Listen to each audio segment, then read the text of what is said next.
Здравейте! Ние сме агенция WebCharm. В това видео ще ви покажем как да използвате своя администраторски панел на вашия сайт. След като влезете с потребителско име и парола, вие вече се намирате в главното меню на администрацията.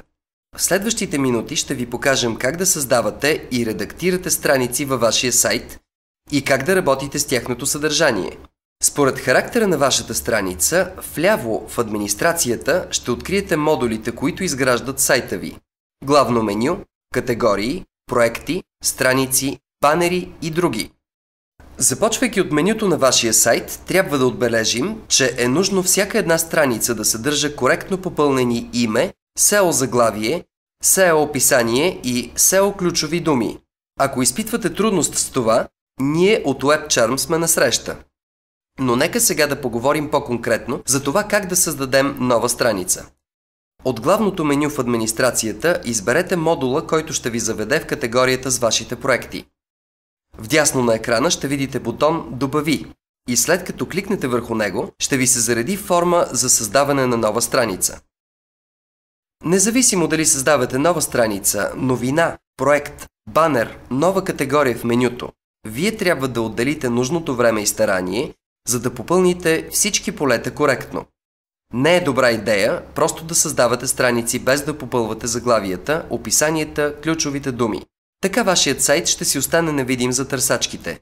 Не пишете просто свободен текст, а внимателно попълвайте тези ключови думи, които присъстват във вашето заглавие и описание. Експериментирайте и анализирайте. Чрез брояча на посещение Google Analytics, който WebCharm ще инсталира на вашия сайт, ще можете да следите активността на посетителите, дневни уникални посещения, източници на трафик и така нататък. След като сте попълнили формите на вашата нова страница, идва ред на самото съдържание. Чрез тази форма, която напомня на текстов редактор, вие можете да поставите текст, изображения, видео, таблици и други. Винаги внимавайте, когато поставяте изображения. Те трябва да са оразмерени според ширината на вашия сайт. В противен случай, рискувате да разместите компонентите на страницата си. Разгледайте опциите в менюто към формата за съдържание, форматиране на текст, стилове, шрифтове, вид и цвят, вмъкване на линкове, изображения, видео, таблици и други. Нека започнем с поставянето на текст. Важно е да знаете, че когато поставяте текст от форматиран документ, рискувате да се получат неприятни изненади с някои от форматиращите инструменти. Възможна е несъвместимост и документа ви да не изглежда както желаете. Затова вмъквайте чист текст. Ако пренасяте текста от Word, използвайте бутона "Премахни форматирането" или "Постави от Word". Вие можете да форматирате своя текст и направо в администрацията. За да отидете на нов ред без да се получава нов параграф, натиснете клавишната комбинация Shift плюс Enter. Как да поставите картинка във вашия сайт? Кликнете върху иконката с изображение и ще ви се зареди диалогов прозорец, където можете да поставите линк към изображението в полето URL на картинката. Или пък да го качите директно на вашия сървър. Това става чрез натискане на този бутон вдясно от полето URL на картинката. Ще ви се покаже прозореца File Manager, където е добре още в самото начало да организирате внимателно структурата на сайта ви. Така винаги ще имате лесен достъп до снимките във вашия сайт. Създайте нова папка. Кликнете върху иконката на папката вляво и добавете нов файл.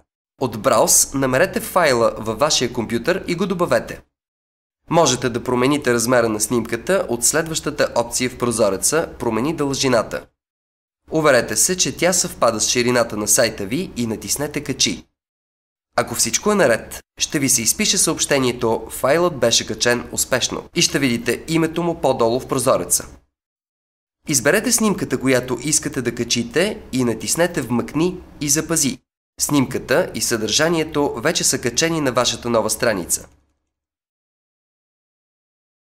Ако желаете да поставите видео във вашия сайт, необходимо е да го качите в някой от сайтовете за видеосподеляне и да вземете Embed кода от опцията за споделяне, като също внимавате за правилния размер на видеото, съобразен с този на вашия сайт.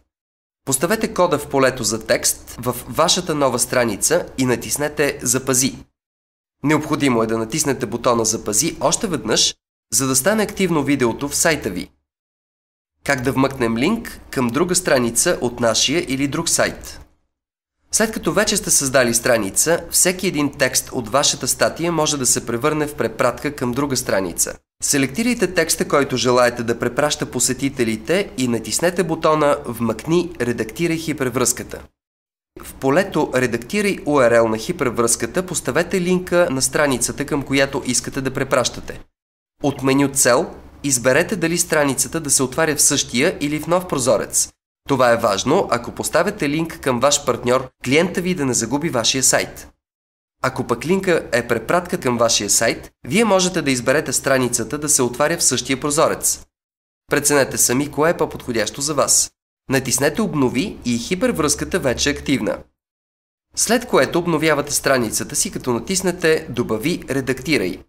Лесно можете да премахнете хипервръзка от бутона "Премахни хипервръзка". Ако срещнете каквато и да е трудност или сте несигурни в нещо, обадете ни се на телефон 0887 929 859 или на телефон 02 423 3596. Желаем ви приятна и успешна работа с вашия сайт.